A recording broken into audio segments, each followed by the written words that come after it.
Bonsoir, 18h dans nos studios, la même heure sur toutes les pendules de nos stations régionales. Bienvenue à Sud Soir.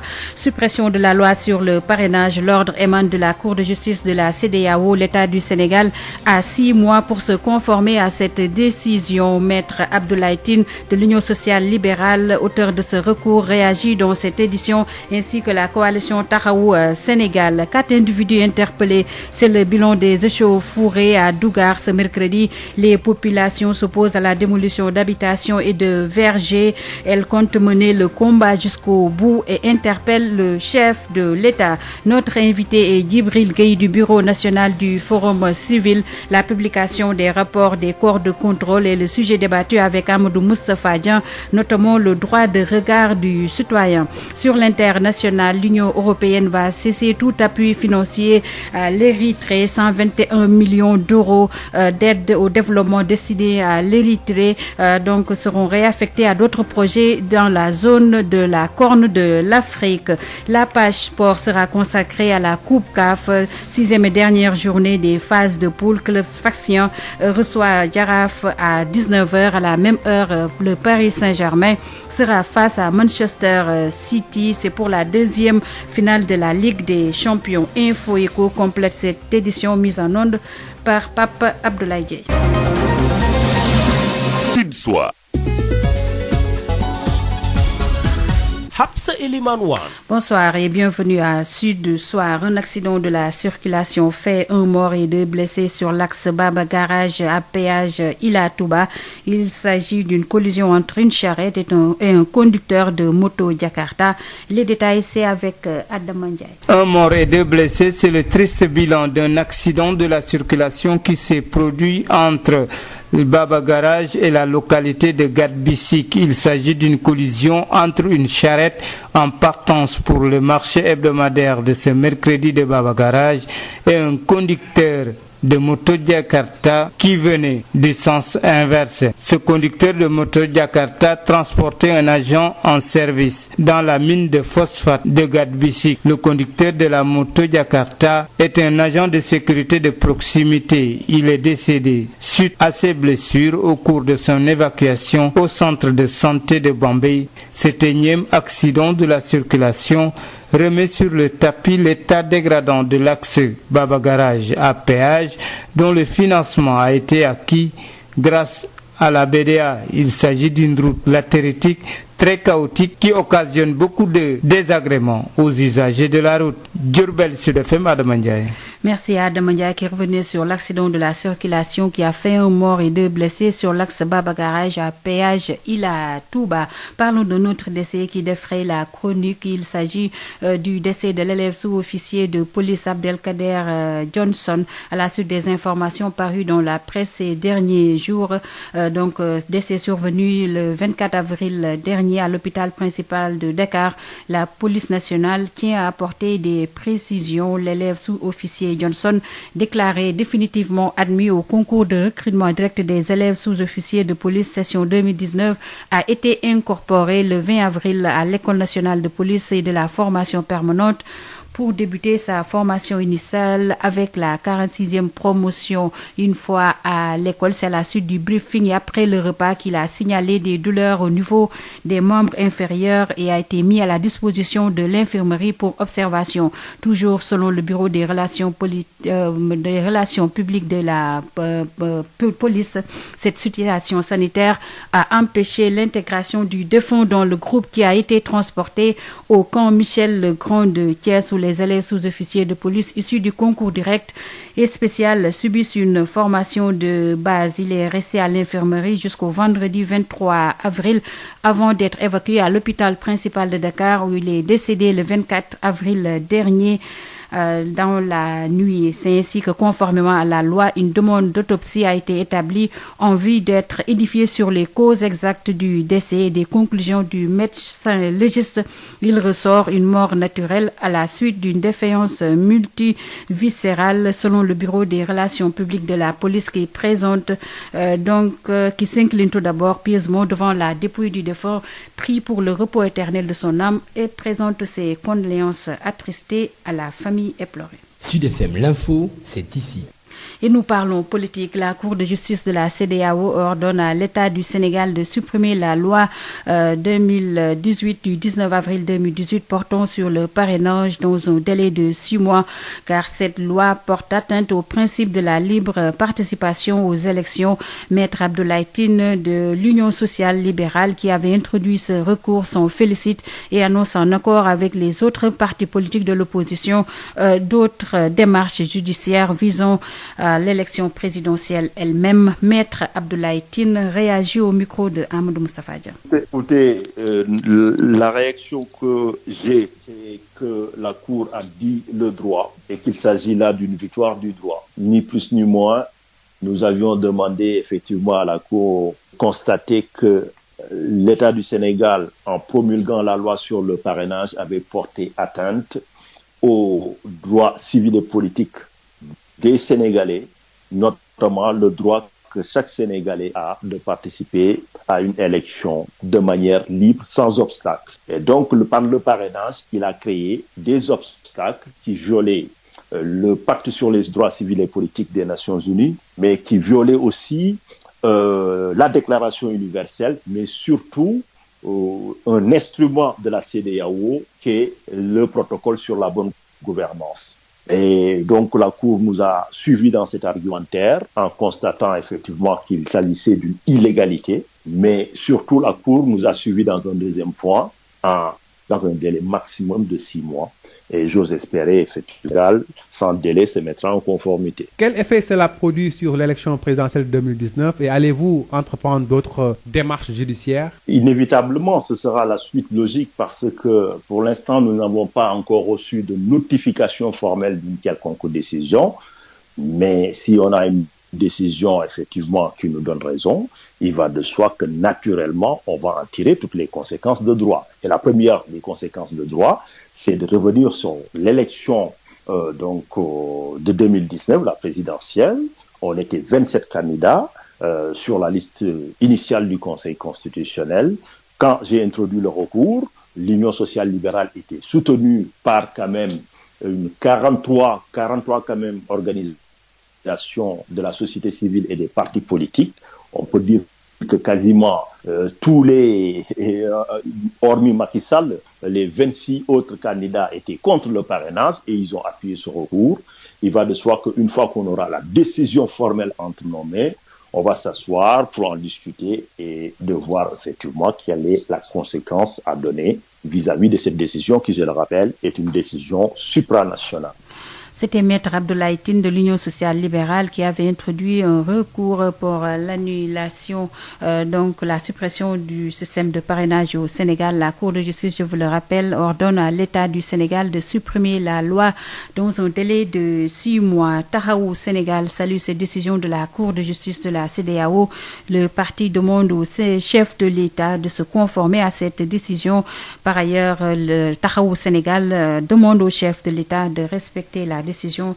Le parrainage est antidémocratique selon Moussa Taï de Taxawu Sénégal, que nous écoutons avec Aïssatou Gueye-Ba. Il vous souviendra que nous avions à l'époque dénoncé le principe du parrainage, que nous avions jugé antidémocratique et illégal. Donc aujourd'hui, il s'agit de féliciter Maître Tine et son parti pour avoir eu le courage de déposer un recours au niveau de la Cour communautaire. Et c'est heureux que la Cour de la CEDEAO nous ait donné raison. Maintenant, le plus important, c'est la position de l'État du Sénégal. Est-ce que l'État du Sénégal acceptera de se conformer à la décision de la Cour ou bien, comme par le passé, il va encore créer des motifs loufoques pour éviter d'appliquer cette mesure? En temps de cause, nous invitons l'État du Sénégal à respecter une fois et scrupuleusement la décision de la Cour communautaire. Le parrainage était antidémocratique, illégal, inopportun. Il urge de remplacer cette loi. Le parrainage, à mon avis, est antidémocratique parce qu'il empêche à des candidats sérieux de se présenter à l'élection présidentielle. Simplement parce qu'un homme a voulu prendre lui-même les règles et avec sa cour et sa justice faire entériner ou non des candidats. Ça que nous avions donné à l'époque.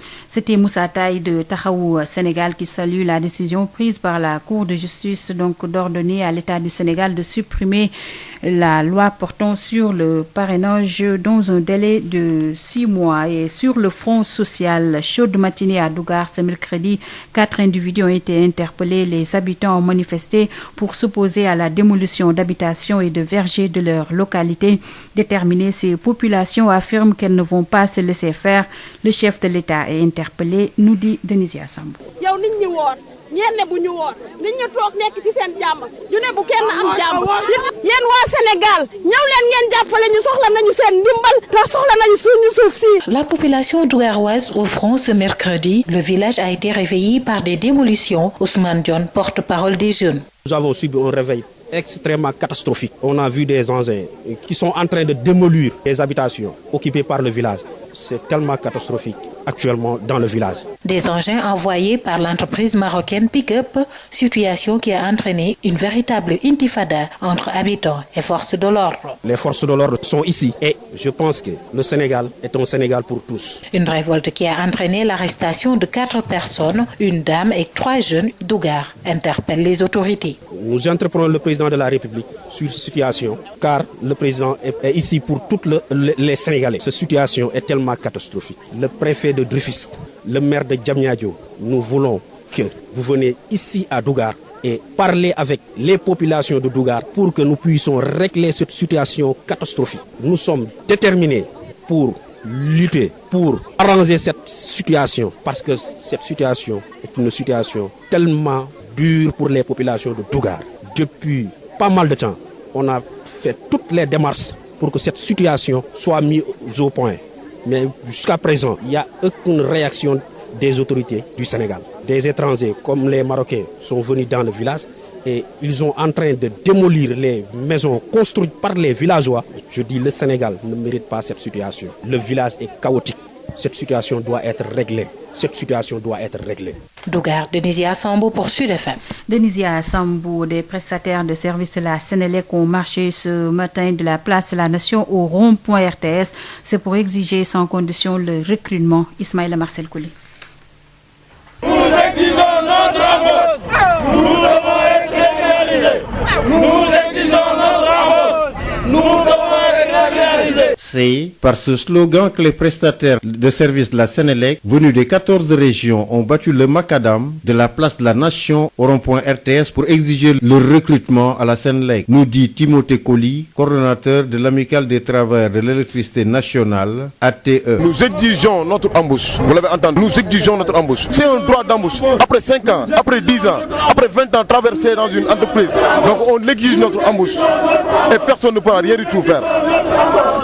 Madame Bibitey, depuis qu'il est nommé directeur général de la Sénélec, ne fait que faire des recrutements partisans. Nous dénonçons ces incohérences, nous dénonçons ces mauvaises gestions de la direction des ressources humaines. Nous dénonçons aussi le PCA de la Sénélec, le président du conseil d'administration de la Sénélec. Parce que quand cette personne ose dire que si c'était lui le directeur, il allait prendre chaque année 210 éléments dans sa localité. Malgré les nombreuses rencontres avec la direction, leur situation n'a toujours pas évolué, poursuit Timothée Colli. En 2020, je vous dis, on a eu à rencontrer le directeur général, Madame Bobité, à plusieurs reprises. Il nous avait fait des promesses d'embauche. Il nous avait même dit que le conseil d'administration de la Sénélec l'avait autorisé d'embaucher 210 personnes dans l'an 2020. Nous sommes au nombre de 499. Ce qui était normal, c'est 210 personnes. Il devait prendre ses prestataires. Ces prestataires de services de la Sénélec comptent passer à la vitesse supérieure très prochainement si leurs revendications ne sont pas prises en compte par les autorités.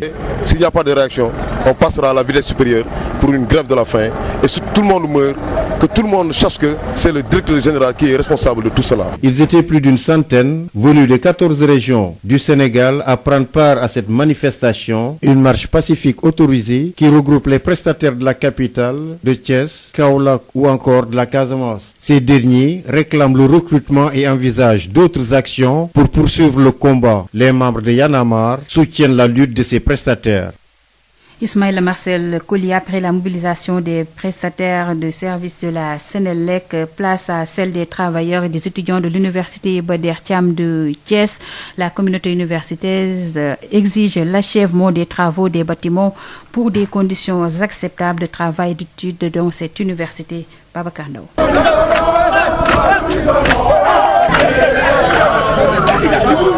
À la communauté universitaire de Thiès dans les rues pour déplorer de mauvaises conditions d'existence.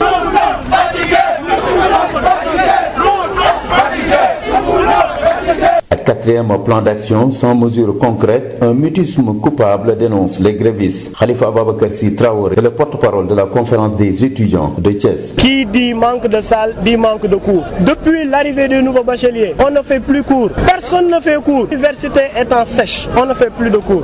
On peut dire qu'on n'est pas entendu parce qu'on n'a pas eu une satisfaction totale de leur retour. On n'a pas eu une entrevue avec les autorités compétentes. On n'a pas eu de retours concrets qui pourront permettre de faciliter ces cours-là. Et comme on le dit, souvent j'entendais Serigne Cheikh Ahmed Tidiane Sy Al Maktoum qui disait que peut-on espérer de la jeunesse si elle ne cherche pas à cueillir les fruits de l'instruction, cette meilleure cueillette. Et comme vous le savez, ici à l'université de Thiès, tous ces étudiants sont sans plus autant mobilisés juste pour étudier.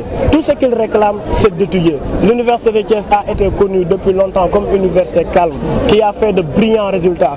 Cette année, c'est nous qui avons gagné les prix de l'innovation. Avec quoi? Avec des classes. Et si cette année, on serait appelé à aller vers ce concours, quels étudiants allaient y participer? Des étudiants qui n'ont pas encore de salle. Comment est-ce qu'ils pourront devenir des innovateurs? Comment est-ce qu'ils pourront devenir des ingénieurs? Suffisant pour lancer une nouvelle offensive. On a fini avec les marches pacifiques. Juste pour dire que tout le Sénégal est au courant de la situation de l'université actuellement à Thiès. On a terminé avec toutes ces choses pacifiques.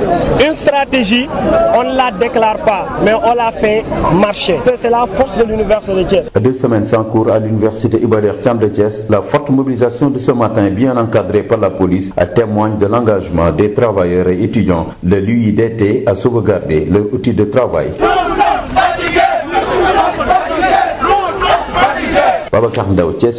Le ministre Yankoba Diattara a fait le déplacement pour tenter de rassurer les marcheurs malgré les huées dont il a fait l'objet. Il promet d'en informer le chef de l'État en Conseil des ministres.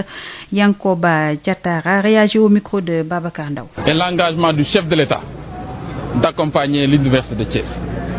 Pas plus que la semaine dernière, et je ne trahis pas un secret, le président de la République a donné des instructions pour que les chantiers de l'université de Thiès soient achevés. Je dis, je ne trahis pas un secret. Cela veut dire que le ministre de l'Enseignement supérieur, le ministre de l'Intérieur, tous les membres du gouvernement peuvent confirmer que le chef de l'État a donné des instructions fermes pour que les chantiers soient achevés et que les impenses aussi, les impenses des impactés soient pris en charge. C'est pour vous dire que le gouvernement a pris à bras le corps le problème des infrastructures de l'université de Thiès. Maintenant, de mon côté, en tant que fils de Thiès, en tant que président du conseil départemental, mais également ayant la chance aujourd'hui de siéger en conseil des ministres, de parler au chef de l'État, j'ai dit, il faut savoir que maintenant vous avez un interlocuteur. Rien ne sera plus comme avant. Je serai à vos côtés. Je serai votre interprète auprès du chef de l'État. Car je connais très bien l'université. Et tous les efforts consentis, fournis, pour moi c'est par devoir. Et sachez que je continuerai à accompagner l'université de Thiès. Aujourd'hui, j'ai accompagné symboliquement un ticket de restaurant. Mais également j'ai pris une maison. Comme moi j'en avais bénéficié à l'époque. J'ai pris une maison pour accompagner symboliquement les étudiants de l'université de Thiès. Et hier, le directeur du CROUS l'a visité avec mon chef de cabinet. Et cette maison-là sera fonctionnelle pour les étudiants de l'université de Thiès comme contribution personnelle au problème de logement et d'hébergement des étudiants. Le reste, c'est l'achèvement des infrastructures. Le chef de l'État a demandé, avant qu'on ouvre de nouveaux chantiers, que les chantiers en cours soient achevés. Il a donné une instruction précise à l'ensemble des membres du gouvernement pour que les infrastructures en cours soient achevées à l'ouverture de nouveaux chantiers. C'était le ministre Yankoba Diattara et nous parlons de la plateforme revendicative du Collège des délégués du personnel de l'autoroute à péage. Parmi les points revendicatifs figure le respect des engagements de la direction générale avec la mise en place du nivellement des salaires et l'octroi de primes et la réintégration sans condition de leur collègue Raphaël Henri Zalé. Ce collège a fait face à la presse. Compte rendu Abdoulaye Diop. C'est une gestion à sens unique de l'autoroute à péage de la part de la direction générale que dénonce le syndicat des travailleurs de l'autoroute de l'Avenir. Le directeur a battu les records de sanctions, selon Jean-Baptiste Bassène, secrétaire général chargé des revendications. La nouvelle direction a battu le record de distribution de demandes d'explication avec comme corollaire les licenciements abusifs et arbitraires. Cela montre à quel point le directeur général a un problème de management, car ne sanctionne que celui qui est en cours d'argument. Cette équipe dirigeante méprise totalement le personnel. Le syndicat dément les accusations portées à l'égard du collège des délégués du personnel. Mamadou Diène, secrétaire général du syndicat. Ils disent que c'est parce qu'ils ont refusé de nous ouvrir le capital qu'on est en mouvement d'humeur. Ça, c'est faux. Mais même si nous le souhaitons, nous savons que ça sera sur le long terme. Ils ont également dit que nous avons 14 ou 13 mois de salaire. Je les défie, ce n'est pas vrai. Un préavis de grève déposé, le syndicat ne compte pas reculer d'un iota. Il ne croit pas au dialogue et je crois qu'il fait du banditisme. Et ça ne passera pas. L'autoroute nous appartient. S'il veut la paix, il l'aura. S'il souhaite la guerre, il l'aura également. Nous avons déposé un préavis pour aller en grève. Le collège des délégués du personnel de l'autoroute de l'Avenir interpelle le chef de l'État avant qu'il ne soit trop tard. Abdoulaye Diop, le point du jour de la COVID-19, un décès et 56 nouvelles contaminations ont été enregistrées ces dernières 24 heures.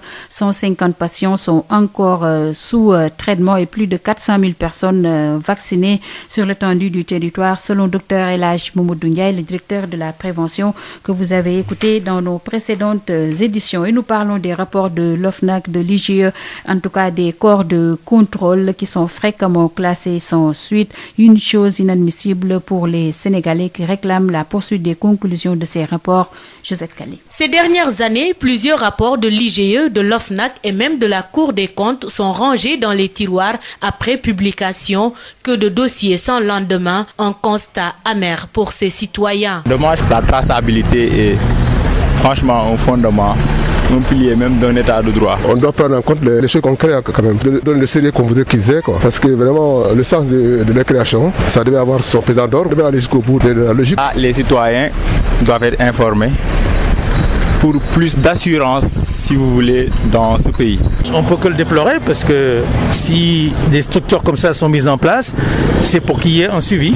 S'il n'y a pas de suivi, c'est dommage. Pour ce monsieur, il faut oser poursuivre l'entreprise, la structure ou même la personne épinglée. Une faute qui a été commise par quelqu'un, que ce soit un citoyen lambda ou un citoyen bien placé, peu importe, ce citoyen devra répondre de ses fautes. Donc je vois mal le fait que parfois des affaires sont déclenchées pour après que des autorités ou en tout cas, je ne sais pas, on puisse taire cette affaire. C'est vraiment dommage. Ces institutions ont été mises en place pour en tout cas mettre de côté toutes ces personnes qui sont là, en train d'entacher en tout cas la machine sénégalaise. Et pour la crédibilité de ces organes, ces messieurs souhaitent une impartialité de la justice et même de l'État. Le fonctionnement, on devra revoir, réviser et mettre les bonnes personnes à la place qu'il faut, à qui on délègue des postes de responsabilité. Que les gens se révoltent à cause de cela, parce qu'en général, c'était parti pris. On se demande pourquoi la justice n'est pas parfaite. Ils créent deux poids, deux mesures dans la justice. Il faut être logique dans tout ce qu'on fait. À l'unanimité, ces Sénégalais veulent une poursuite des conclusions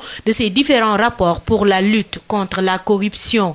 Josette Kali, rappelons que Djibril Gueye, membre du Bureau national du Forum civil, sera notre invité après la page sport. Coupe CAF, 6e et dernière journée des phases poule club Sfaxien Jaraaf ce soir à 19h. Les deux équipes sont déjà qualifiées. Et nous parlons de la Ligue européenne des champions PSG Manchester City. C'est l'affiche de la deuxième demi-finale ce soir à 19h. Un match très ouvert selon le consultant de la RTS et de la BBC, Mohamed Gandour, avec Elhadji Malick Ndiaye. C'est difficile, hein? ça peut être très difficile parce que, en tout cas, j'ai peur de Manchester City. J'ai tellement peur de... Je supporte Liverpool, mais Manchester, ils sont difficiles à jouer. Ils sont trop rapides. Mahrez, Sterling. C'est un match technique et tactique de très haut niveau. En face de nous, deux grands techniciens et tacticiens, en l'occurrence Pochettino et Pep Guardiola. Pep Guardiola, on ne le présente plus. Moi, je pense qu'aujourd'hui, on va avoir un combat de deux écoles tout à fait différentes. Le Paris Saint-Germain va miser sur sa force qui est le contre, les longs ballons de Marquinhos, de Verratti, de Paredes sur Mbappé, sur sa vitesse. Donc on aura un combat dans le combat, c'est-à-dire cette bataille entre Mbappé et Walker qui va être très importante. Ensuite, au niveau de City, je pense qu'il a tout intérêt, Pep Guardiola, à ne plus se dénigrer, à revenir à son essence même, c'est-à-dire le jeu, la sortie de balle, la création du surnombre, la libre circulation de la balle. Dans ce rôle-là, on a un élément très important qui est João Cancelo, qui va être très important puisque c'est un élément, on va dire presque un électron libre qui va se retrouver aussi bien sur les côtés qu'au milieu pour apporter ce surnombre au milieu et pour être une rampe de lancement et être, on va dire, un tampon au niveau externe des zones de jeu. Donc City va se retrouver avec 5 milieux offensifs créateurs, donc aussi ça sera très important dans ce match-là. À côté, je pense que City, en jouant le pressing long pour dire à peu près quelles sont les chances du Paris Saint-Germain, je pense que le jeu de City, en voulant un pressing sur presque toutes les zones du terrain, sur les joueurs du Paris Saint-Germain, vont faire en sorte qu'à un moment ou à un autre, Marquinhos va se retrouver libre. Et Marquinhos est très bon sur ces longues relances pour retrouver soit Neymar qui va venir un peu dézonner et jouer un peu au milieu de terrain pour la récupération.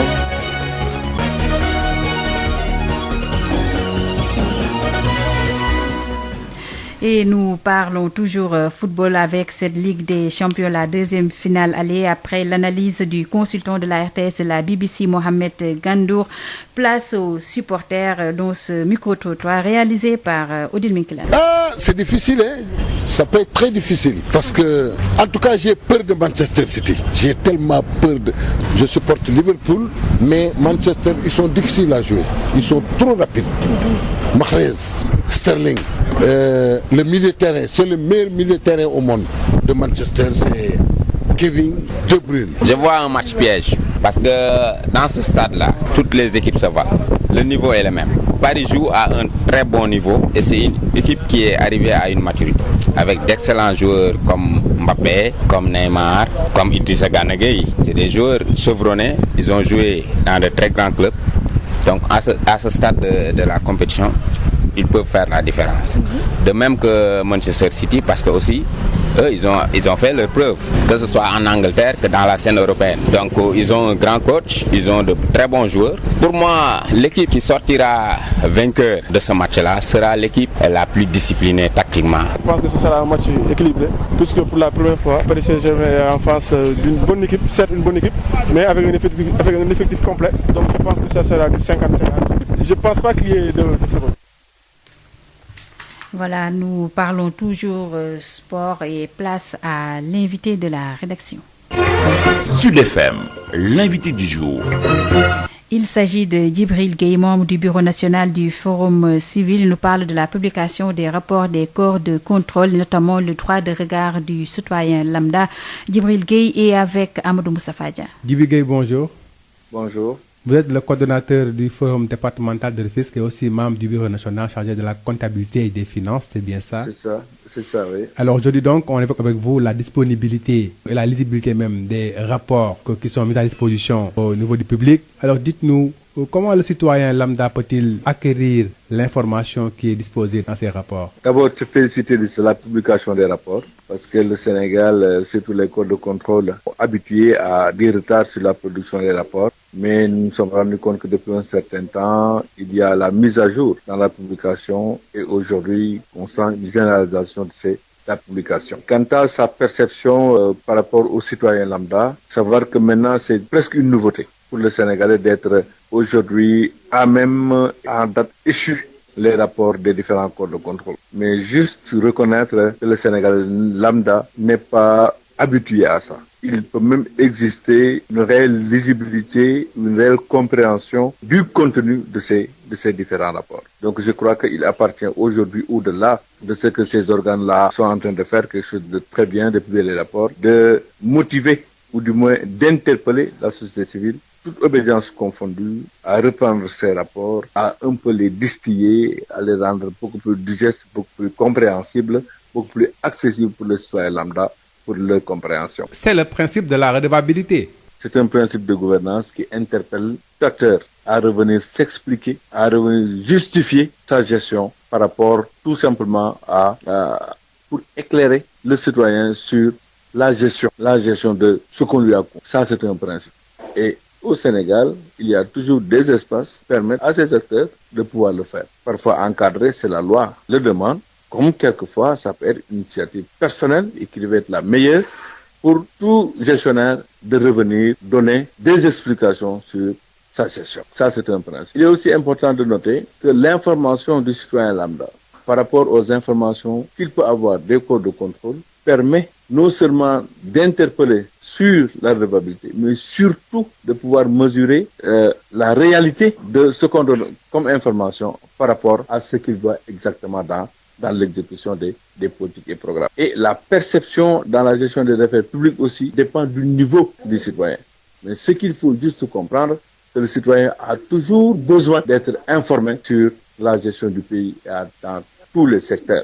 Et sur ce plan-là, le citoyen, en ce qui le concerne, n'est intéressé que dans la réussite des politiques qui lui sont destinées et qui doivent être à sa demande, mais surtout dans une transparence et une bonne gouvernance, dans une équité notoire dans effectivement l'exécution des politiques et programmes publics au Sénégal. Donc je crois que c'est un principe qu'on doit mettre en exergue. La publication des rapports, c'est un fait, mais être redevable aux citoyens en termes d'information et de sensibilisation aussi, est aussi un fait réel que nous devons effectivement, que l'État doit motiver. Et que fait le Forum civil pour renforcer la perception du grand public par rapport à ces rapports? Lors de la dernière publication du rapport de la Cour des comptes, le Forum civil en a tenu une conférence de presse pour non seulement, aussi bien pour l'IGE que pour la Cour des comptes. Le Forum civil a d'abord un peu expliqué par une conférence de presse le contenu de ce rapport-là et surtout déceler tous les manquements qu'on a notés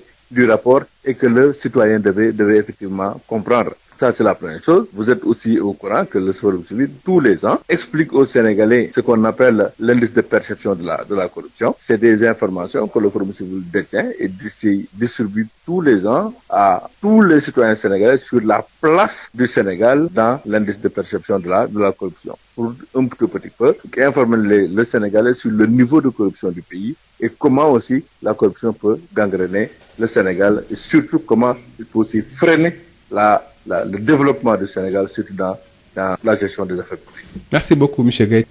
C'était Djibril Gueye, membre du bureau national du Forum civil, était avec Amadou Moustapha Dien. Pour rappel, ceci entre dans le cadre du partenariat entre Sud FM Sen Radio et Osiwa. Des reportages et des émissions vous seront proposés à cet effet ultérieurement. La B6, Banque internationale pour le commerce et l'industrie du Sénégal. La B6, la banque d'un monde qui change, vous offre le journal de l'économie. Bonjour, dans la présente, nous nous intéressons à la mise en œuvre des mécanismes de financement et d'accompagnement des femmes et des jeunes de la région de Sédhiou en vue de leur autonomisation. La Fondation Servir Sédhiou a libéré des lignes de financement grâce à son partenariat avec le conseil départemental et l'institution de microfinancement PAMECAS. Cette semaine, ce sont les femmes et les jeunes de la commune de Diana-Malari qui sont à l'honneur. Correspondance depuis Sédhiou, Moussa Dramé. C'est une initiative de la Fondation Servir Sédhiou de concert avec le conseil départemental de Sédhiou dans le cadre de l'accompagnement des femmes et des jeunes vers les mécanismes d'autonomisation économique. Après une première vague de financement remboursée à 100% selon eux, cette fondation a jeté son dévolu sur la commune de Diana-Malari pour y combattre la pauvreté. Adia Fatoumata Fati est membre fondatrice de la Fondation Servir Sédhiou. Rendre autonome toutes les femmes de la région de Sédhiou. On a démarré pour juste le département de Sédhiou Sédhiou. Et en 2019, nous avons déjà financé plus de 50 groupements de femmes, une dizaine également de financements individuels. C'est-à-dire que la fondation n'est pas là juste pour les femmes. Le projet, c'est apolitique. Et durant ces quelques mois, on a vu que ces femmes ont pu rembourser à 100% le financement. Le protocole est engagé pour la signature de nouvelles conventions de financement, a dit Fallou Ndiaye, le chef d'agence de l'institution de microfinance PAMECAS Kolda, non sans se réjouir du remboursement à 100% de la précédente ligne. On a eu à financer en 54 groupements et 10 individualités, voire 11. Nous avons financé pratiquement 40 millions. Le financement était basé sur l'accompagnement des femmes, des jeunes, de l'agriculture et l'élevage. On a constaté 100% de remboursement. Quant à Boubacar Ba, le secrétaire général du conseil départemental de Sédhiou, il a exhorté au nom de son président Boubacar Biaye les collectivités à l'accompagnement des femmes. L'heure est venue peut-être aux responsables de vous ouvrir aussi aux maires des communes pour qu'eux aussi ils essayent de mettre aussi un peu la main à la pâte pour un peu accompagner leurs femmes. Ces femmes-là, ce sont nos femmes. Elles vivent dans nos territoires. C'est un droit et un devoir pour nous vraiment de les accompagner. Au nom des bénéficiaires de Diana Malari, Mme Diatou Dramé Aïdara a loué la bravoure des femmes de cette commune de l'Est de Sédhiou et promet un remboursement exhaustif du crédit.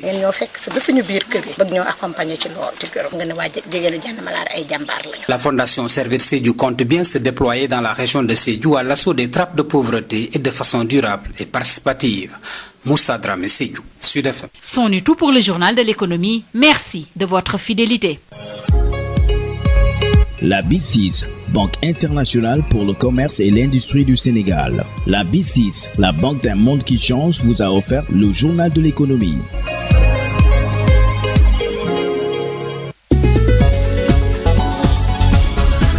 Hapsa Eliman Wan. 18h36 dans nos studios, c'est la fin de Sud Soir, le rappel des titres. Suppression de la loi sur le parrainage, l'ordre émane de la Cour de justice de la CEDEAO. L'État du Sénégal a 6 mois pour se conformer à cette décision. Maître Abdoulaye Tine de l'Union sociale libérale, auteur de ce recours, s'en est félicité. Pour Taxawu Sénégal, l'État se doit de se conformer à cette décision de la Cour de justice. Moussa Taye de Taxawu Sénégal a également réagi dans cette édition. 4 individus interpellés, c'est le bilan des échauffourées à Dougar ce mercredi. Les populations s'opposent à la démolition d'habitations et de vergers. Elles comptent mener le combat jusqu'au bout et interpellent le chef de l'État. Notre invité était Djibril Gueye du Bureau national du Forum civil dans le cadre du partenariat Sud FM Sen Radio au Siwa. La publication des rapports des corps de contrôle était le sujet débattu avec Amadou Moustapha Dian, notamment le droit de regard du citoyen sur ces rapports.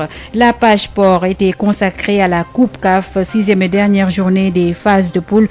Club Sfaxien reçoit Jaraaf de Dakar. Ce sera dans quelques minutes à 19h.